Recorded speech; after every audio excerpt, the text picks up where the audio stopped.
click the button right.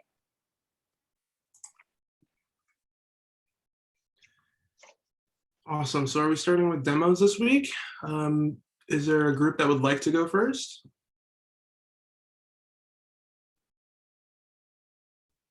No volunteers. We can do it.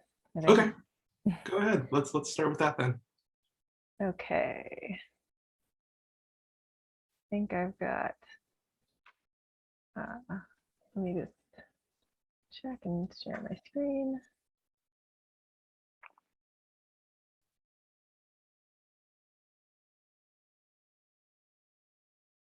Okay.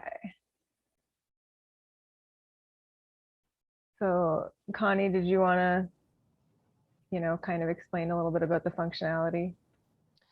Yeah, so we had user story number 4, and really what that asked us to do was to create the functionality to be able to add an item to the shopping list. Really what that involved was creating a form where the user can add in details about the item that they want to use. So that's kind of one component that we built. And then the second part is really getting that, that item to be added to our Firestore database and for the shopping list to then display that item when it's added. So I think, yeah, right now, so you're looking at the add item view. Not very pretty yet. We didn't have time to we put some classes in, but this is a bare bone. Yep, exactly. So the first kind of component that we built is shown here. So it's really the add item form. So you've got an input field for the item name. You can choose how soon are you going to buy this again, soon, kind of soon, or not soon. This is a React component that we built with some simple validations. When you click add item, I think, yep, it resets the form, which is kind of done through React. And then if you go back over to the view list view, yep, you see the item is shown here, and that's all done through Firestore. So one of the things we did last week actually with Nick is we kind of created this data model. We kind of came to an agreement that we want to have kind of an items collection, which is associated with that 3-word token to make kind of a list of items. I think it's actually called lists. This is the old thing, items here. Oh, but sorry. There's lists, and then what you're seeing is the sub collection inside of one particular list. Yep. Exactly. And then within the items list, there's another sub collection of items. So our serial here should be added somewhere. Yeah, there it is. This is the new one. Yep. So it's got item name, which we entered. We've got purchase interval at the bottom there, which is that soon, kind of soon, not soon. And then there's a couple other fields that are were in the user story, which we've kind of coded when an item's first added. So we've got last purchase date, which is by default set to null because the user hasn't specified that yet, and number of purchases, which is set to 0 by default for the time being. Yep. We kind of started out by just manually putting in a list collection with this little sample 3-word token, and then putting that into the local storage manually, so that we would kind of have, some of the stuff in place that the other story was maybe going to focus more on this week. And I will show you kind of what's going on in our code. Let's see. So one thing that we did is we realized that both for the component that would read the list items from the database and for the form, that we would want to know which list the person was, going to be adding and reading from. So we put a little use effect hook in the app.js file to just say, to just basically check to see if there was a token, and if there was a token, to find an associated list in the Firestore database. And then basically save that in a state variable that can be passed down. And right now we're just kind of, slightly prop drilling it down to these two components. It's pretty simple. And so if I pull up our add item form, the form basically takes that list ID and sets some default values for the fields, and uses a state variable for the form values, just like in the form of an object that we update for each field.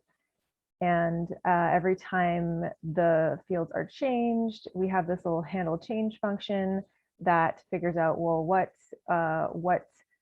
form input just changed, and for that name, just basically set the new updated value in our state variable object. And then on submit, we also add in, we format the purchase intervals to a number, because with form inputs, it's all strings by default. And we add in those default values and put it into the database where our, in our sub collection of that particular list document associated with the ID. And we tried to go through and read up on accessible forms and make sure that we were using, I don't think we really had to do too much with that. I mean, I think we made sure that we had labels associated with every input, and we put some really basic, just limits on the text field anyway, to make it required. But I think we also talked about maybe adding in some more validation with user feedback to say oh, you haven't filled this field out, or something like that. And on the other side, in the list view, let's see, we basically may have two components. We have the shopping list that again takes that list ID and uses the Firebase hook use collection to retrieve all of the items in that sub collection of that list ID document, and then just displays them in a unordered list right now.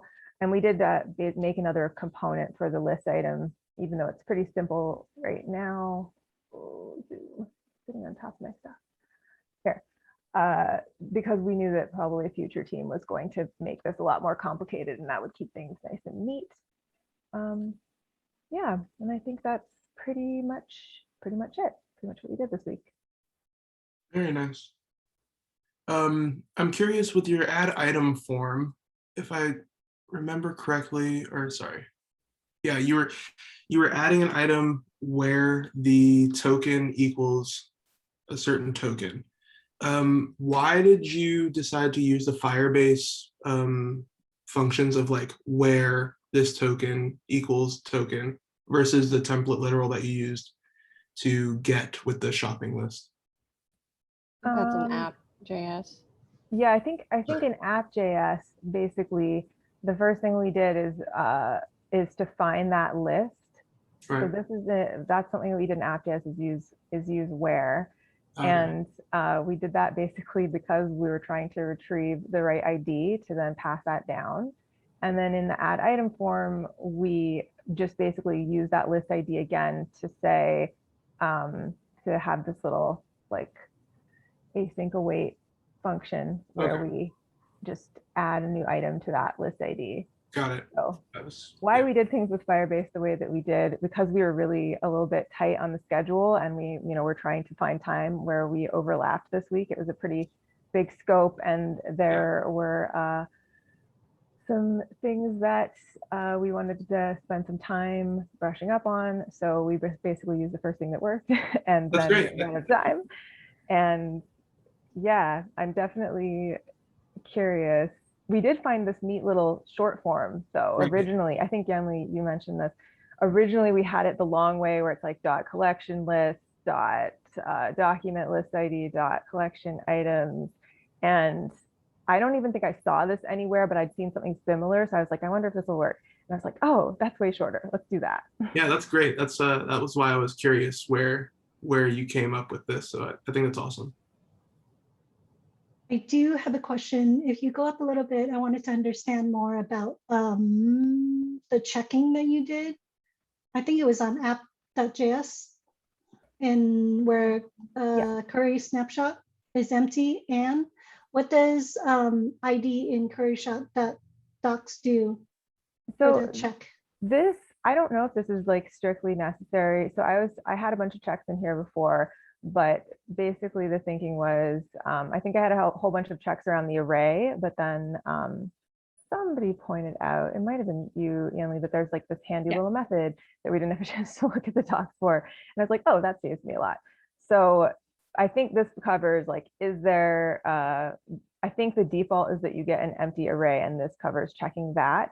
But I guess this is just me being extra careful, making sure that this property exists, because I guess theoretically, if there's something that had happened unexpectedly in the database, and because it's a no SQL database, which I haven't worked as much with, but it's a little bit more Wild Westy.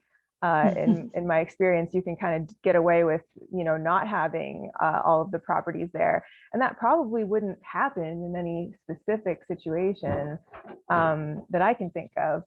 But I guess just in my own experience, I try to expect the worst thing to possibly accidentally be able to happen and to check for it so that there isn't a failure. But I don't know if that is really strictly necessary. Yeah, thanks for that. Thanks for explaining that. I think that's important for the team to hear. And it is a good gut feeling to think about, right? Like, because in React, sometimes if a variable comes back as like null undefined, it can just break everything. Yeah, So I having tested that this a little like, bit. And yeah. I think here it wouldn't probably be a big deal because it's in this then. So it wouldn't break everything. It would probably just go to the catch and you'd see this little console error. But I guess because I've spent so much time being like a freelancer who's in charge of everything in production being broken, if something doesn't get checked and not having a lot of testing time, my instinct is always like, think of the possible things that could go wrong and cover for them so that it doesn't make everything break. Yeah, that's great. I really like what your pair have done for this week, and just the amount of work, like just restructuring things and thinking about how the components work, and the list ID setting that to state is it's very forward thinking. So you did a really great job. You both did a really great job. And I see like that's also like the more work. So think about next time, like what to meet the acceptance criteria first, and then add these other things in to think about managing your time, because you want the feedback loop to be tighter and smaller, and then you can add, you can iterate, and that's the important thing about the process. I think you kind of pointed out even in yourself when you said that you originally had that database collection documents, you know, and that worked. And that's great. Like that's first iteration. So now you go back through your code and you say, where can I refactor this to make it a little clearer, a little more concise? And then you find those little, you know, methods and things that you can utilize. But at the end of the day, you've already met the acceptance criteria. Now you're just fine tuning. And then you're not so under the gun with the timeline because you know you've already met the expectation. Yeah, I think a lot of the time stuff was like, I think it was partly wanting to take time and show Connie some of the things that I'd done in the past with forms, because she hadn't had a chance to work with HTML forms or React forms before. So we took a lot of time just like doing that sort of thing and the thorough things. And then with, you know, Firebase, which I guess we both don't have a ton of experience with, we were just kind of like figuring out what works. Okay, this is the first thing, let's go. But this didn't take too long. Yeah, it was a lot of the form stuff, I think. Yeah, and we're also like, We also are very detailed and try to be forward thinking. So everything, like all our components, like we would spend at least some time being like, okay, what do we want to call this component? Like now we have 2 components that have list in their names. Like let's make sure it's shopping list item, and let's make sure the page components have view in the name. And I think we're just really detailed as well. Like literally every time we'd name something a new variable, would be like, okay, wait, like let's make sure it's descriptive and no one will get confused, and like it's not repetitive and it's scannable. And so we're just also just detailed like that. I think that's great. I think it's good to be detailed, and I think it's a balancing act. Yeah. Making sure you're not overly detailed, consuming too much time with that, but also being detailed. So great work, both of you. Yeah, really good job. Yeah. Sheila and Nick, we asked some questions. Did you have any questions, or would you like to jump straight into presenting? So we can jump into presenting. We had some changes we needed to do, particularly based on Yenli's feedback on our PR, and we think we have it. So we were working on it just right before this, and we think we got it actually to a solution on everything, but we just didn't have time to make a new PR. So you mean just update the PR you have, right? I think if you push your changes up, it'll just update that PR versus like, I just want to make sure you don't create a I was brand about new. to say oh that. sure Yeah, okay. I was like, it'll just update it. yeah, we our branch has been updated. So I thought Yenli, you might have said something about opening like reopening a PR. Maybe I don't know. Maybe I'm making that up. So I want to clarify a little bit since we're on this topic. When you're at this state and someone say, "Hey, make some changes, push up the new thing," it's more about updating the current PR you have. You can also ask someone to review your thing. It's right next to the name. There's a little spinny arrow thing. Like if you press that again, it will ask that person to review your thing again. Oh, okay. Yeah, so it's a little bit of a layout thing. I should highlight that. Okay, great. Okay, well, I can show you. I'll start sharing my screen.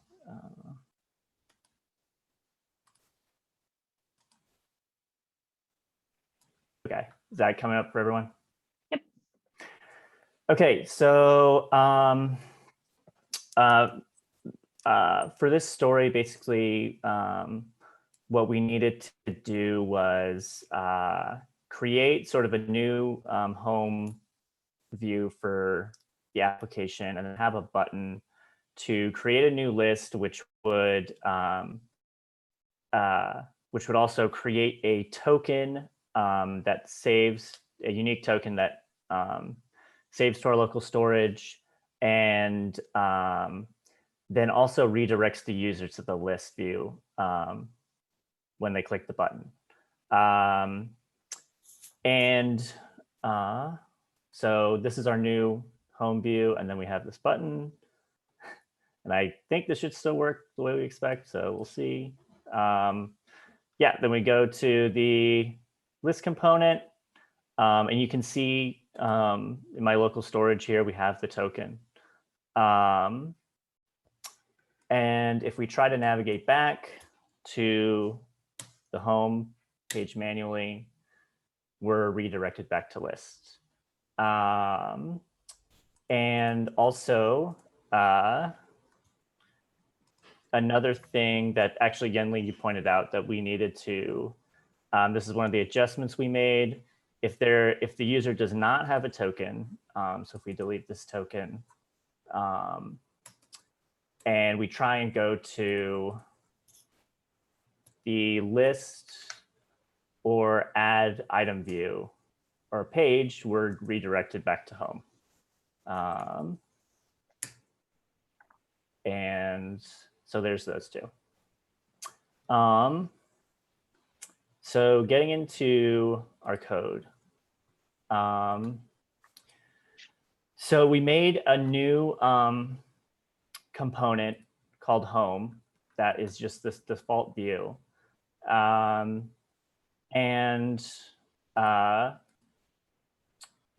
Sheila, I think, was going to talk about our save token function because that's kind of probably the most important piece of our code for this week. Let me zoom in a little bit for everyone. Okay, thank you for zooming in. Because I have a small computer, so it's hard to see sometimes. So what we did was, as you see, we chose to use the use history.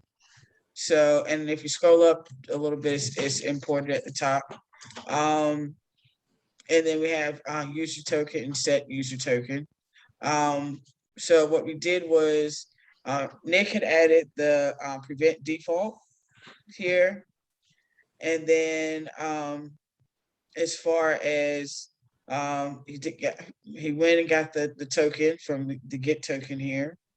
We also set item with local storage. And then as you see, we brought set user token down here and then called the token here. And then this was the tricky part. We kind of had to play around with this conditional statement for a little bit, but we believe we got it to work. So if there is a token, then it will go on to list. And if there's not a token, like let's say if Nick got rid of the token and cleared out the token, it would just stay at home. Yeah, and so Yenli, I know one thing that you mentioned in your feedback was you recommended moving this function to the app. So one issue we had with doing that was we couldn't figure out how to have access to the use history hook in the function if it lived inside of app. Maybe there's a way to do that, but because the use history hook needs to be inside of a nested functional component, we couldn't figure out how to make it so if we did put save token into app.js and pass it down as, I guess we would pass it down as a prop. We weren't sure if we would have if it would be in scope, basically. So if there is a way to do that, I think that would be better. But we're kind of running up against time and didn't have time really to explore that. So the other main element of this is the state object that we, this piece of state that is, we set as the actual token. So that's what we do in this use effect hook. We get it from local storage and then set it as a state on app. And then that also allows us to pass both the token in state down and the setter function down to our home component, which we use here to do the redirect. And then we also have, we also added some additional redirects and using that same state item as the conditional. So if there is no token and they try and go to list, they are redirected to home. If there's no token and they try and go to add, they're redirected to home. So I think that covers most of what we did, and especially the adjustments we made after everyone's review. So yeah. Any questions?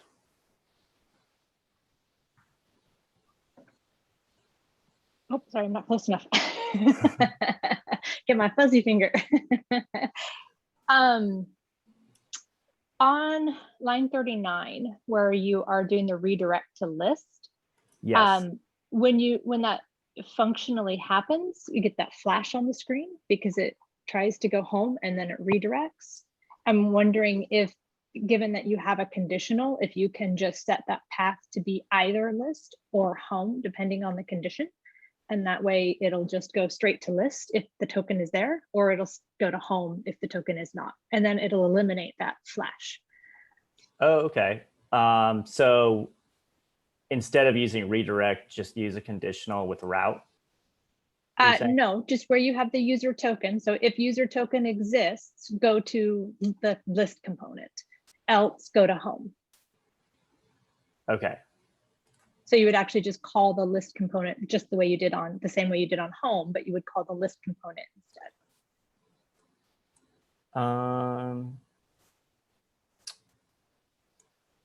Okay. Yeah, feel free to write that down as a note so that you can go back Yes. and explore it when you're not live with all of us watching you. Okay. Yeah, I will do that. And again, if you wanted to push the code up, I'm more than happy to leave that as a comment on the PR so that you have reference to it. Okay. Yeah. So Okay. your choice on how you want to go about, but yeah. Okay. Yeah, we did. I did push it up just before the meeting, so Okay. It should be there. Great. I'll hop in there and leave a note for you then, so that when you get a chance to go back and look at it, you can look at it. Okay. Yeah. Yenli. So I want to chime in that that's a great idea that I didn't think of. That's really great. Also, in GitHub, you can suggest a change. Oh, right. Yeah, you can suggest And then a you can change just that. Yeah, so that's one thing. But yeah, that's a really great idea instead of the redirect. I also want to address the push history thing. I'm going to have to check on it, why it can't be done on the app level. So I think you are right in that sense. So one thing is I want to make sure we understand why some functions are better to be declared on the app level, and when sometimes it's good to do on the component level. For what you've done here, it works and it's good for home level if you go back to that. So this is a great way of doing it, like passing down set user token instead of save token is a good strategy. And the reason that you need line 13 is because when it's when you're doing a push, it checks for that thing to make sure that it exists before you can leave, because you're still doing it. You're sending the task up to your parent, and it tries to mount, but it's not done yet. So it's kind of it needs to figure out what to do. So that's a good way to do that. It's something to think about too as you're merging the code with the other pairs, when you're like all the talk about how to save this token to the database. And it would be, so one way is doing it here. Another way is if you move all this activity at the app level, then you don't need to keep passing stuff down. Does it make sense? Yeah, and I think what you mentioned about I can send you actually someone had a similar problem on Stack Overflow, and with having it in with having the use history in app, I think the problem has something to do with the fact that router is the thing that is like setting everything initially.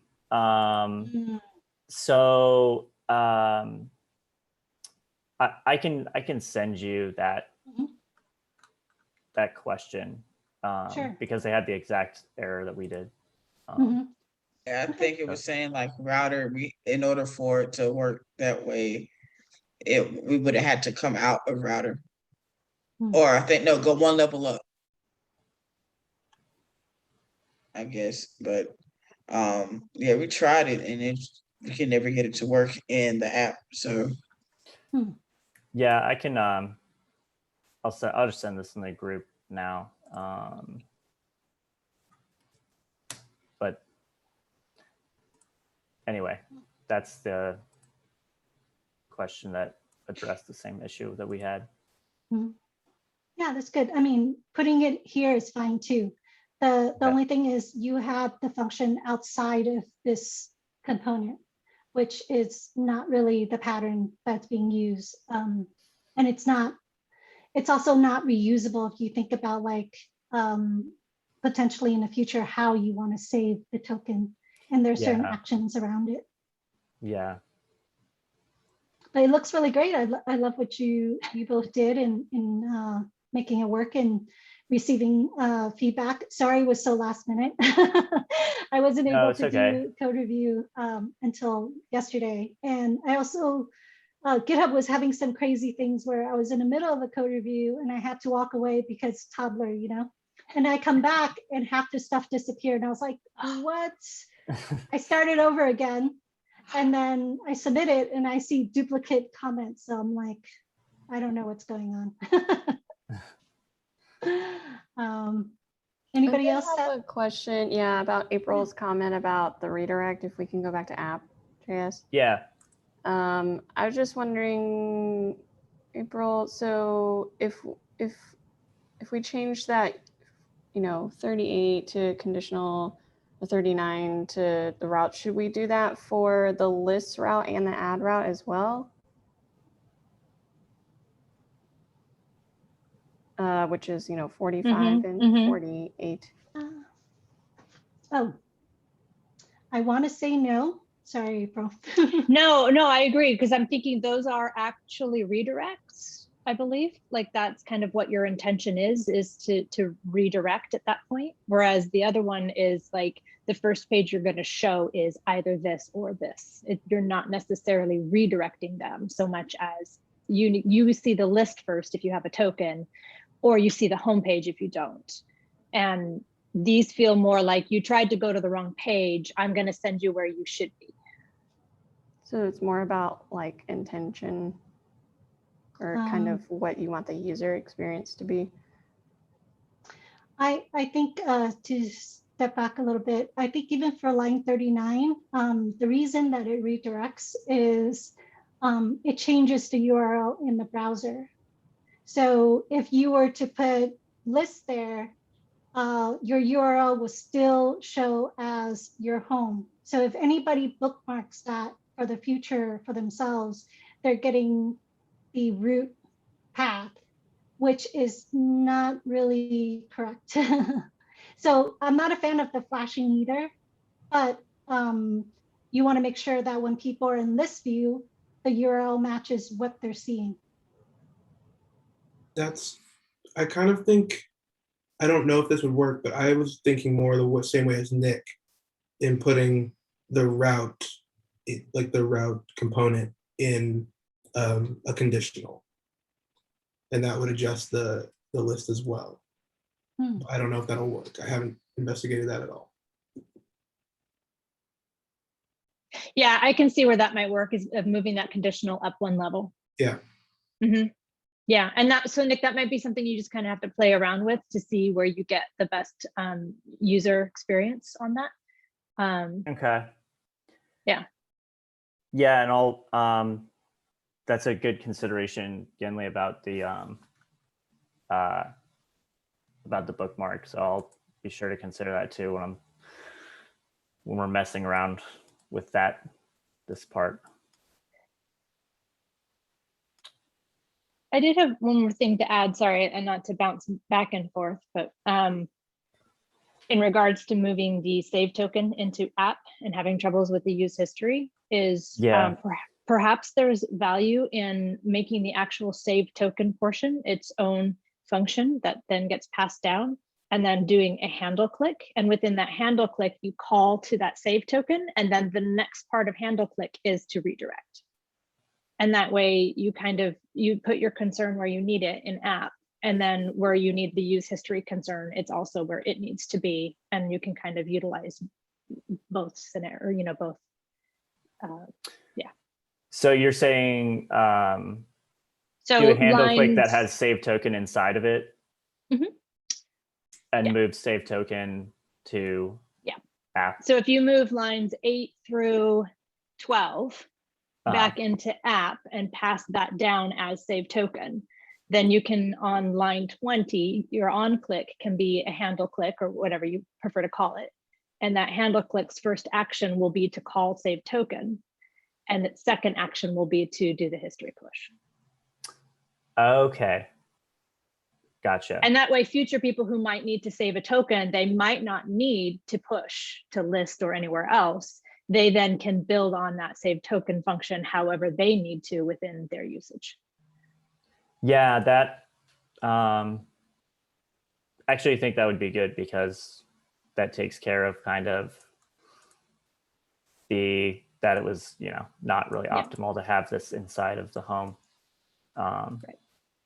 And it becomes a shareable function, as Yenli mentioned, which Right. is nice. Whenever you can have that reusability is always a benefit. Okay.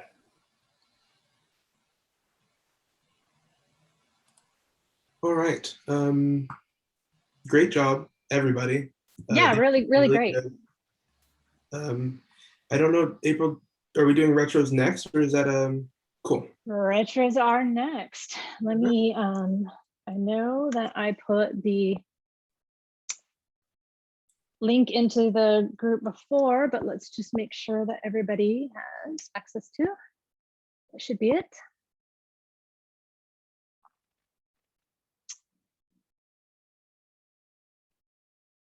All right, so I mentioned briefly in the post that I put up earlier in this week, just the purpose and intent behind our retrospective is for the team to gather together to talk about things that went well, things that might need to be improved, and to just generally get a check on the pulse of the project and see, like, is our cadence too burdened? Like, have we committed to too much work?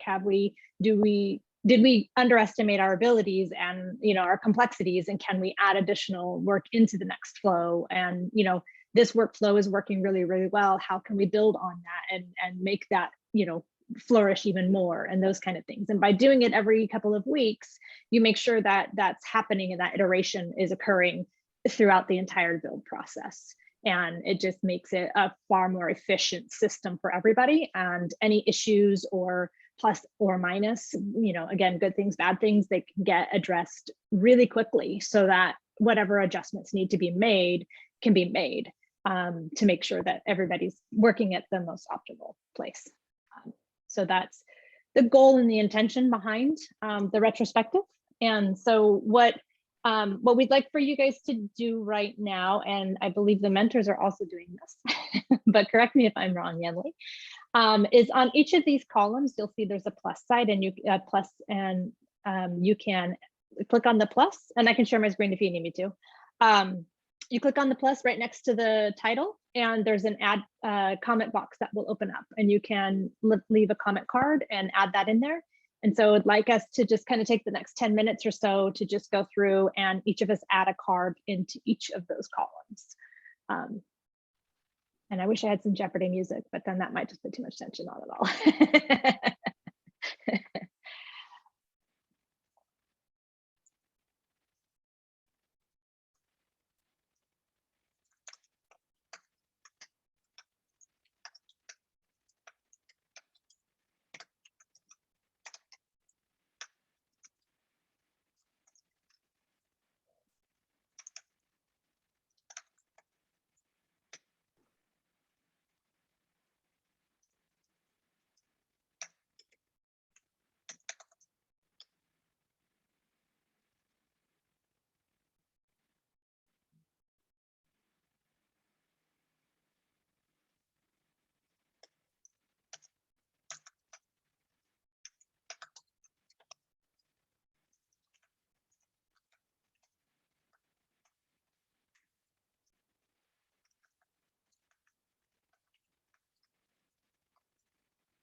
Just about one more minute. Y'all could make sure you got all your thoughts down there.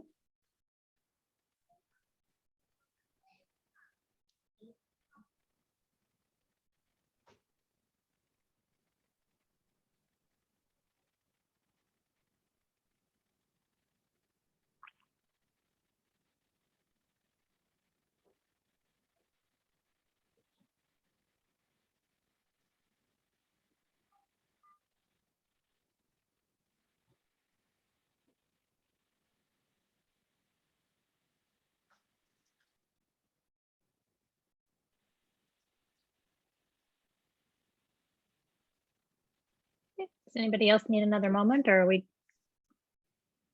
good?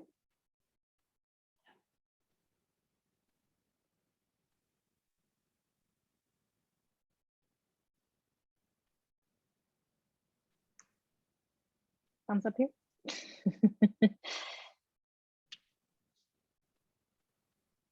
Okay. Sheila and Ander, are you guys ready? Sorry, are y'all?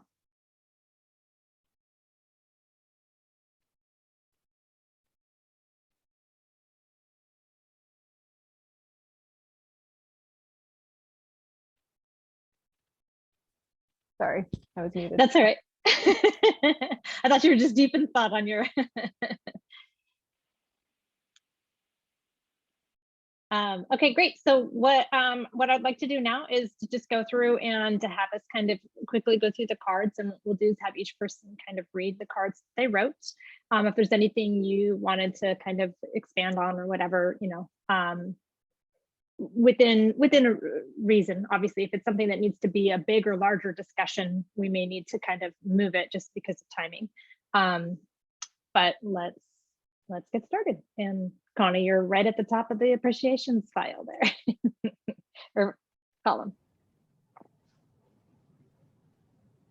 Oh, I was just appreciating the templates and the thought that's gone into providing us with like the PR template and the user stories. Just this is like a very awesome program. It's obviously very thoughtful and organized. So thanks to TCL in general for doing that, and also the technical concepts that we've had to learn in order to develop the actual app have been really like valuable, I think, like working, just honing React and things like that. So I really appreciate it. I guess the next one is mine also. So, thank you for Ander for being so detail oriented about everything from variable names to how we submit PRs, how we name our functions, how we name our files, just everything. I really like that. I also kind of work like that. I love the attention to detail. It's really considerate to others on the team to make sure everything we're doing is understandable, and it's also very forward thinking. So shout out Ander. I think I'm next. I just wanted to give kudos to the amount of investigation that is happening from the entire team. You are doing a great job of not just meeting the minimum criteria, but also investigating how it could be improved upon. So that's awesome to see. And Ander? Okay, let me actually unmute myself. Sorry, too many things open. I really appreciated everyone's thoughtfulness in giving and receiving feedback and suggestions, and how, you know, we're all giving each other like a lot of I don't know, room to make mistakes, and also being very encouraging, and the encouragement from the mentors. And I think I also said something about Yenli's super organized bullet pointed lists and helpful resources, and how great that has been. Great. And Sheila? Yeah, I said thank you to Nick for dealing with some of my technical difficulties, because I did have a couple of technical difficulties this week. Like maybe not being able to pull, or I think live share wasn't like quite working correctly. So I just thank Nick for being patient with that, and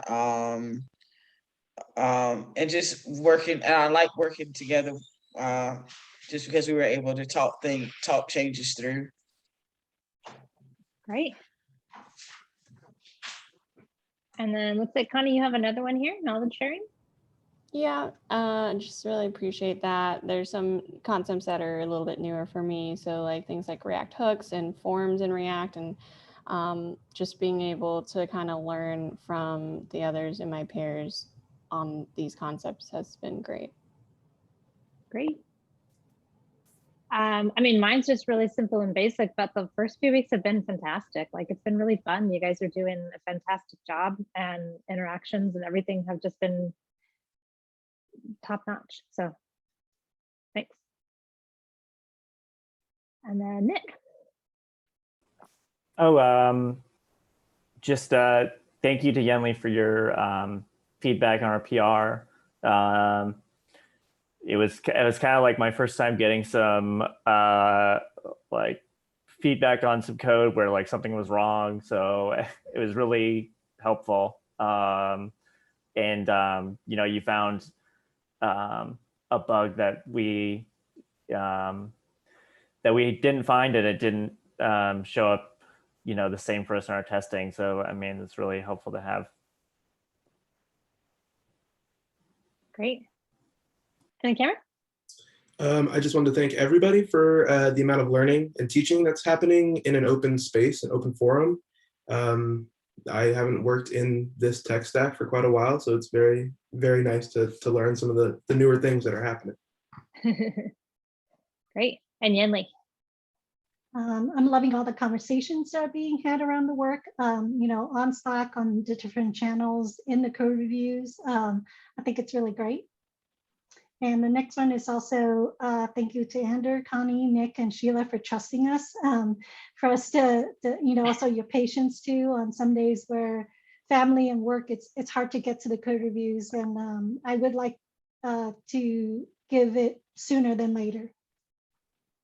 And then the last one for me is thanks to April and Cameron for being so engaging. It makes it, I feel at ease when I know that I can't tend to TCL things, that there are two other mentors who's gonna have my back. So that's really great. Fantastic. All right. So it looks like Yenli opted to switch these columns around, which makes sense. So we're going to go into, oh wait, no, they moved back again. Sorry. We're going to start here with what went well. So Sheila, your card is at the top. If you wanted to go ahead and get us started there.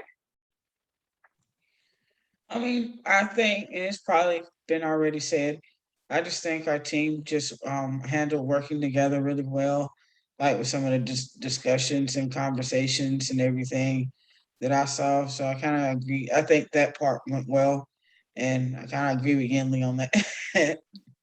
Great. And Yenli, you're Yeah, repeating again, communication between the pairs are really good. Like it's not just the person you're working with, you're communicating with the other pair and coordinating. Yeah. So I want to highlight that that's working well. Awesome. And Ander.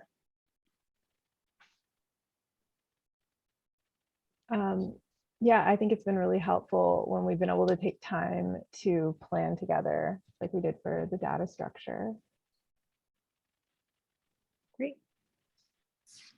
And Nick? I was just talking about, I think we all did a good job at handling the stories for this week, and especially Andrew and Connie's was a great deal, you know, more work than either of last week's two stories. So they really stepped up on it and did a great job. Great. And Cameron. It's been said before, but communication, you guys are killing it. Yep, and I'm going to just kind of keep on that same thing. The fact, but I think in particular that the teams working together was really, really nice to see. It's really easy to kind of get siloed on your own topic and your own task, and then pop your head out and look at the others later on. But by staying in communication throughout the whole process, it helps each team make sure that they're both pointed in the right direction. And it was really great that you guys just kind of picked up and did that.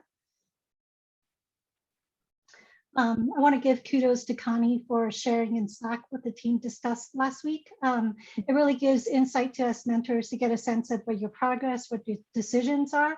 And it's something that, because the things that we're doing every day, it's good to come back to for the team and go, what did we agree on? Like giving that status puts everybody on the same page. And if one person forgets, they can come back to that. I mean, that's the point of Slack, is to make sure it's communicated, it's what we agreed on. So I love that. Yeah, mine's just general. Just communicating our thoughts on Slack. I think it's been going well. So I want to give kudos to Ander for initializing, for starting a lot of the conversations about, hey, let's think about data structure, some of the story writings to catch ideas and potential refactoring efforts. A lot of it is self-organizing skills. I could share some articles after this on why those are good skills to build. Even as a junior engineer, it's your ability to organize and do things and start these conversations help you work better, and it helps the team work better. All right, Connie. Yeah, my thought was just in agreement with Ander. I think the more our team can plan things in advance, the better. Great. Agreed. Awesome.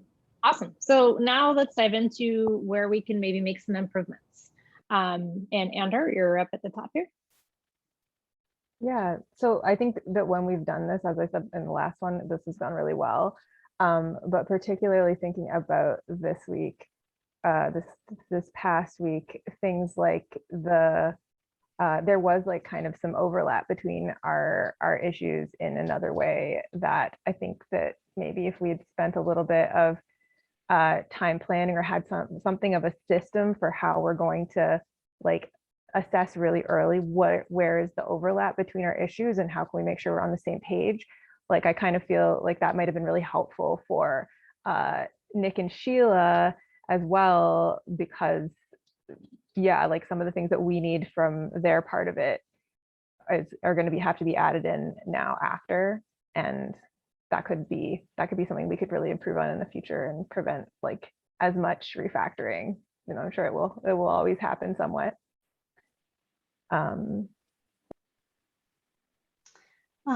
how to work effectively async. What does that mean? In a remote team, the dependency on meeting in person, that's hard, right? With everybody's schedule in different time zones, different timelines, like depending on where you are. I have a team member that lives in Nigeria. So if I'm always depending on face-to-face to get confirmation on things, then it's going to be a whole nother 24 hours, right? Because when it's dinner time for him, it's morning for me. So a lot of times it's how to work asynchronously, how to communicate, how to put things out there so that the other person can look at it and come back. So that's a really strong skill to work on, for especially now if you're looking to work for a company that's 100% remote. Yep. And Sheila. Well, that was kind of a personal one for me. It was just more so I know I need to hop on Slack more. I think sometimes for me the threads just get kind of confusing. It's like, wait, what? Where's this one coming from? Excuse me. And trying to see where everything kind of started. So sometimes following the conversations is kind of where I struggle at. And I was like, I just need to be more organized to figure out a way to organize it. Okay. And then Ander? Yeah, mine kind of builds on, I think, what Yanli was saying. Like, I don't want to be like, you know, I know it's really, really tough because I know everyone is super busy and that this is kind of a very much a side project and people have full-time jobs. So just thinking of ways that we can do what Yanli was mentioning and just like work better asynchronously, like despite the fact that our schedules don't align. I think it would be really helpful to have more feedback. So like if you've seen something, or if you know, like have a quick response like, oh, I'll have a chance to look at this on, tomorrow night, or, just giving more information to other people, even if it's just like a really quick moment, like the check mark eyeballs thing to say like, yes, I've observed this, check, got it. Or, because sometimes I think that when things get posted in the Slack, it just feels like a little bit like putting things into the void until you hear back because we're on different schedules. But somebody may have actually seen that and be thinking, oh yeah, like I've got that, or oh, I'm going to get back to this tomorrow. And the person who posted it or the other people discussing don't know that. So we're just kind of like waiting. So yeah, I don't know, maybe other people have suggestions, but that's one thing that kind of came to mind. No, I think that's a really good point. And then I think Connie, or looks like yours here kind of reiterates a little bit in regards to Sheila sometimes. Yeah, I think there are a lot of threads which sometimes are helpful, but then also there's maybe a little bit of noise. I think one thing is just like some of the bot postings might help, just kind of help if we, I think there's one that just like when at the start of the week, it's like, here's your stories, here's what you're working on. It just, I don't know, that might help. Like if we got rid of that, I think we know at the beginning of a week, like what we're working on. So if we can like reduce some of that, that'll help like, bring the more important threads and things and topics up to the top. So I want to give a little context to that before we move forward. Those threads are for you to have the conversations in a concentrated way. So it's intentional for you to use the threads to work in public. And I could go more into that. So I think the team is not knowing how to use that yet. And that's typical because it is coming at you. One thing that I do want to talk about at the end of this is people's capacity and checking in where you are and how overwhelmed you are, because you should be overwhelmed. There's a lot and we want to acknowledge that. So we can DMing each other. We've been having private messages. Should we instead be doing that like on those threads? I think maybe I misunderstood. Yeah, I think this is where we didn't communicate it well, is we encourage working in the open. And that means using these threads, not using DM, because you want the conversation, you want your work to be visible so that people know where you're at and they can provide support and help if needed. And also just cheering you on, right? Like when you're working on something, you don't know if you're going down a rabbit hole, but I check in those threads to see where you are. And if you're in the right track, I celebrate you. I celebrate your work. And if you are going down a rabbit hole and having a difficult time, I check really quick and I know where you are and I can point you in the right direction. So I can talk more about that when it gets to my card. Great. Nick?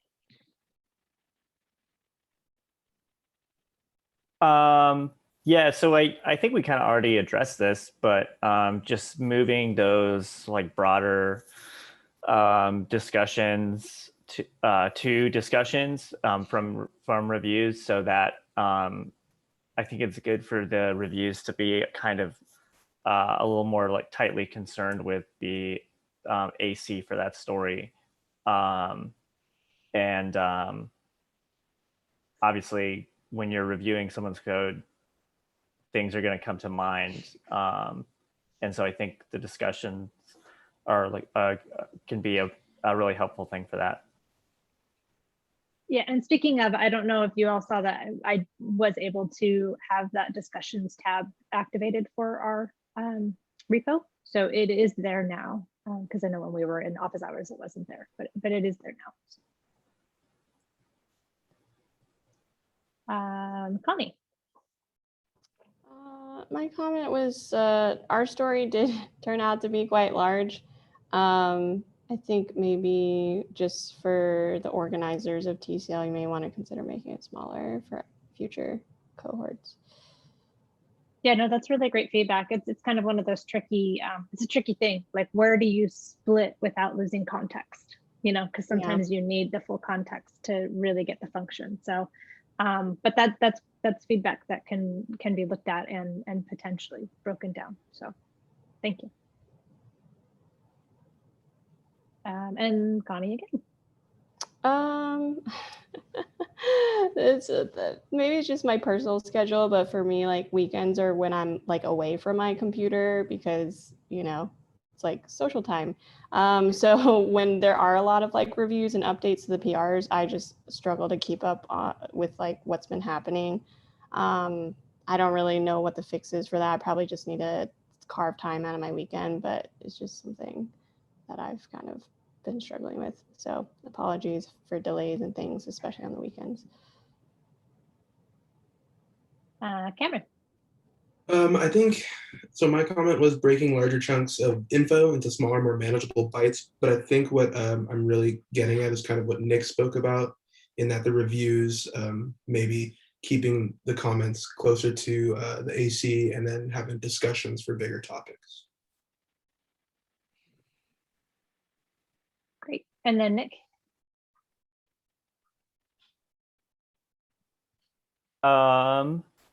Oh, this is another personal one. But I just need to comment my code more because the last 2 weeks I've looked at when I'm doing my review, I'm like, oh, these comments are so helpful, and then I realized I didn't really do any of my own. So I just need to remember to comment things. Yeah, and keep in mind though too that really well named variables and functionality can self-comment themselves too. So but there are times when adding that little extra reference is super beneficial. So yeah, from me, just bringing the conversations out into the open. I know that those threads haven't been used, and obviously we already touched on that a little bit, that perhaps there was some miscommunication in regards to the intent behind those threads. But it's a little harder for us as mentors to kind of know where you all are at, and if there's any struggles or concerns or things like that, if everything's happening in the direct messages. So, Connie. My comment was, I think there's a lot of good discussion on Slack. I think sometimes they get long, which, you know, we kind of talked about async, you know, I think we need to just strike a balance. Sometimes if threads get really long, it might be easier to just hop on a call to talk about it. But I also get that we're all on different schedules and things. So I don't know, maybe there's some balance we can strike there. And Yen, the last two are you. Yeah, so provide feedback sooner. So smaller feedback loops help you make changes and then set up a review again. So those the kind of cycle. It's a little personal for me too, in terms of like, don't wait till the last minute to review certain things, and just how to manage my time better along with work. So it's for everybody and also for me because making changes, I don't want to do code reviews on Saturday. So if we can all do it sooner, as soon as things are done, don't wait till a certain schedule. Try to review, and then we'll kick it forward, and then it's less of the weekend if you get it done earlier in the week. And the last part is about working in the open. So I want to share why, just to help you with the mental model of why it's important to, why we have those threads, why TCL encourages it is, one, when you're coordinating your work, you're talking in the public, somebody else is visible. The team is aware of where you are, what you're learning. You can think in terms of, as a team lead, I could be really busy with certain things, and I can pop in there to get context on where you are and know whether you need help or not, right? And in a larger sense of, in a company, if your hiring manager understands what you're working on, it's very easy. Like they can come back to these threads and have substance to know, like, oh, so this person did really great in this, and it gives them reasons to advocate for you and things to bring up about your promotion. And as a junior developer, it seems scary to work in public. So I want to acknowledge that, right? It's like people are watching me, but interviews, people are watching you. They will evaluate how you're doing. And for you to practice it here and be comfortable working in open, then it lets other people help you, and it also let us know where you're at. And for future, your hiring manager will know how to set you up for success, especially you may not be the one who's doing the scoping work, right? When they're planning out a project, they scope out all these tasks, just like the way these stories are handed to you. If the more insight you give to your manager or leads and how you work and where your progress is in your learning, then they are given they can plan the work out for you and say, hey, do these, and they know where you're at and you're set up for success. So that's like the very important thing about being self-organized, working in public, and letting people know where you are. Does that make sense? I want to open up to like conversations, because this also leads into the conversation we want to do is to check in with everybody. Like, you know, we know that you're overwhelmed because this is a lot of new things to take in with the threads, why we're doing threads and why we're doing all these bots, how we're communicating. I know it takes some time to get used to. I'm going to pause right there, see if there's any thoughts. I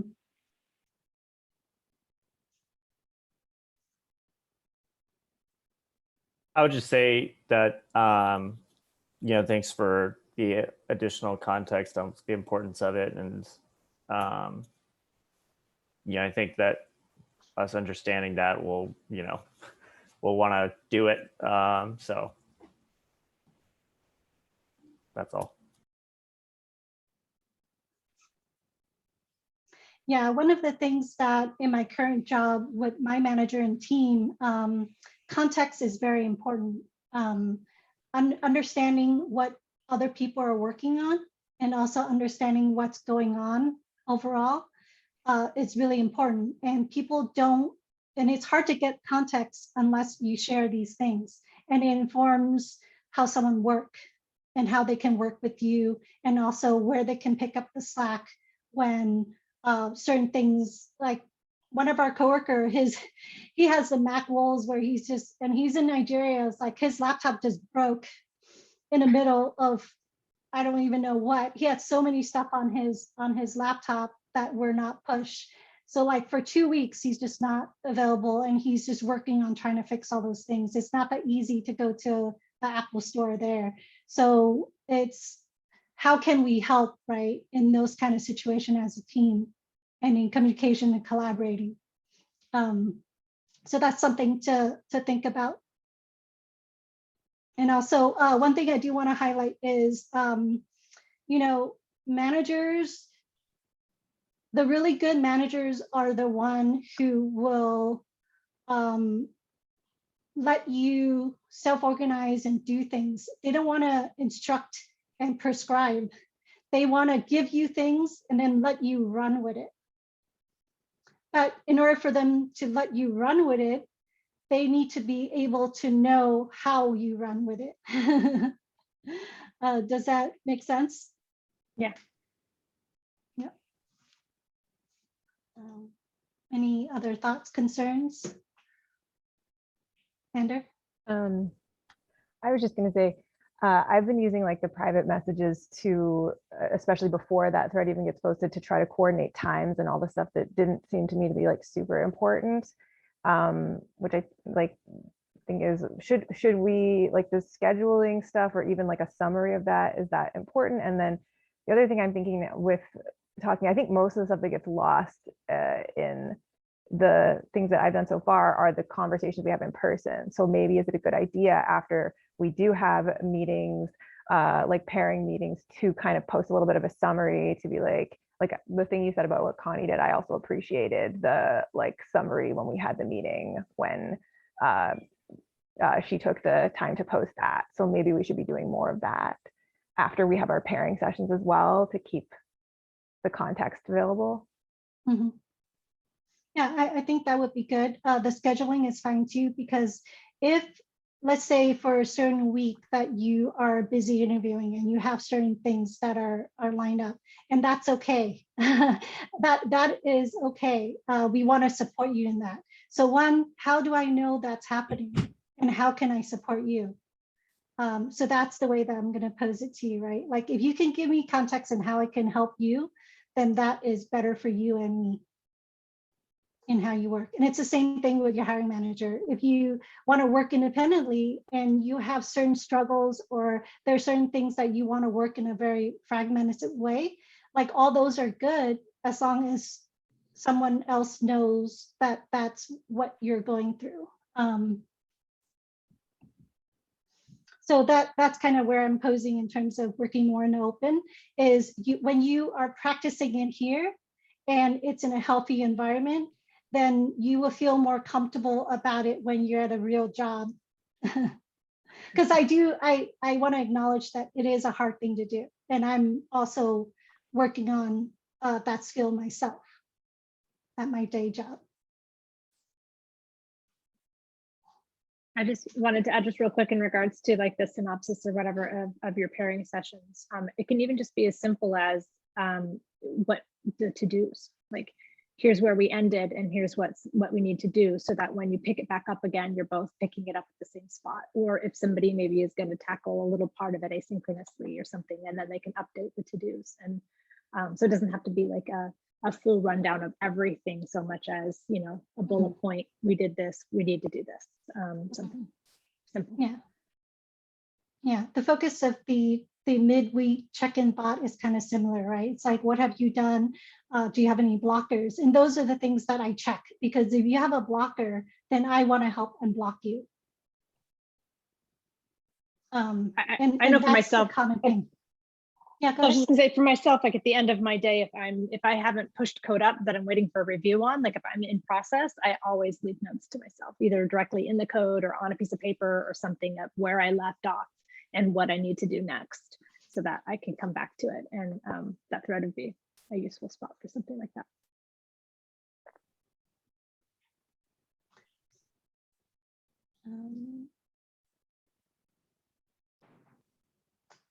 We are way over time, but we still need to go through issues. I hope everybody's okay with their time. Yeah, okay, let's try to go through the issues real quick. Definitely okay to ask questions. Is this the right screen? Okay, so I think this week is Nick and Nander, and then Sheila and Connie. Yep. And so issue 5 is, as a user, I want to join an existing shopping list so that I can share a shopping list with another person. Tokens can be shared with another user to allow them to co-manage a given list. Joining an existing list consists of the following. A user enters an existing token. It saves the token to local storage. It shows the user the existing list. So acceptance criteria. When a user does not already have a token in local storage on the home page, a simple form is displayed that allow the user to enter a token. Entering the token, hitting the submit button saves the token to local storage, effectively giving them joint control of the list. On submit, show an error if the token does not exist. If they get an error message, allow them to try again or create a new list. So here are some notes. There is a wireframe that you can click on and do here. Let me see if I can open it real quick. So essentially you're building out this part. So this part was built last week. Now you're building out this part. So for accessibility reasons, use a label to tag for the shared token field. And then, so these are the two things that kind of touch upon the conversation that was being had this past week about whether to save it to the database. And I think historically I have opinions about when, but I think here it's left up to you to figure out when you want to save it. So you can assume that a user will only be sharing a token if the lists have actual items in it. So let's say I create a new shopping list, but never add any items to it and haven't saved that particular token to Firestore. We can assume that a list doesn't exist. So I want to highlight that this assumption is put out there is depending on how other teams had structured their database. So that, yeah, it depends on how they structured the database where they don't need this instance. But the way that your team decide to structure the database, you can do this. And if you like, you can save the token to Firestore immediately when creating, and then a user will be able to share an empty list. And this is the use case that I think was part of this discussion this past week. Any questions? No? Want to make sure I'm seeing everybody's face. No questions? Okay, we're going to go to 6. As a user, I want to be alerted when entering an item that is the same as something on my list so that I can avoid a duplicate.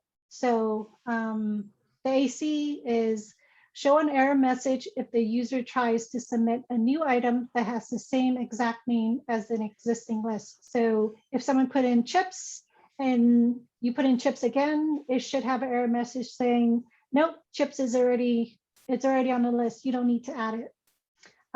Show an error message if the user tries to submit a new item that has the same name as an existing item, where the capitalization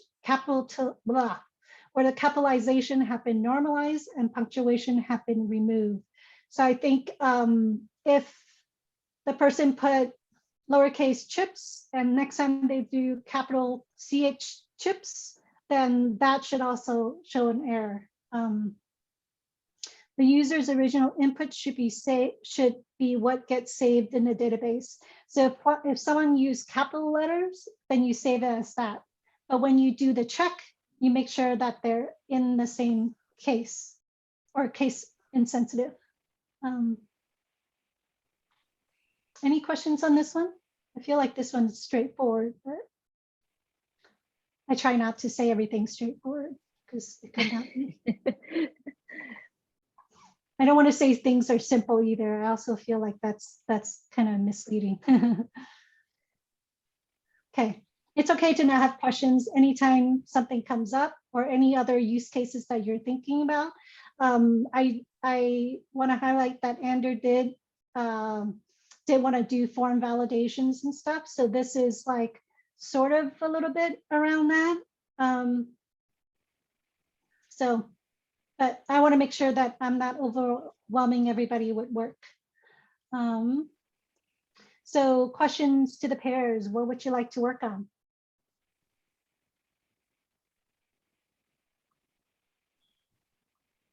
Any thoughts? Anything that you're intrigued about?